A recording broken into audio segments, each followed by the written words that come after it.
আচ্ছা, এরপর আমরা পড়ব কি দূরত্ব কাকে বলে।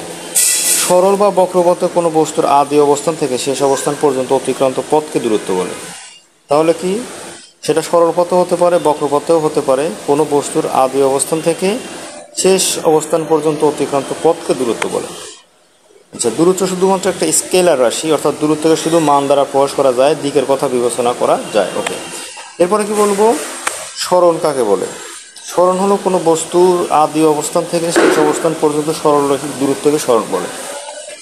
আচ্ছা, তাহলে কি বলবা, দূরত্ব ও সরণ আমরা শিখলাম যে দূরত্ব কাকে বলে এবং সরণ কাকে বলে।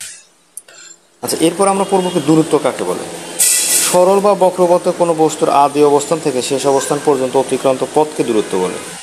তাহলে কি সেটা সরল পথেও হতে পারে, বক্রপথেও হতে পারে। কোনো বস্তুর আদি অবস্থান থেকে শেষ অবস্থান পর্যন্ত অতিক্রান্ত পথকে দূরত্ব বলে। আচ্ছা, দূরত্ব শুধুমাত্র একটা স্কেলার রাশি, অর্থাৎ দূরত্বকে শুধু মান দ্বারা প্রকাশ করা যায়, দিকের কথা বিবেচনা করা যায়। ওকে, এরপরে কি বলবো, সরণ কাকে বলে। সরণ হলো কোনো বস্তুর আদি অবস্থান থেকে শেষ অবস্থান পর্যন্ত সরল রৈখিক দূরত্বকে সরণ বলে।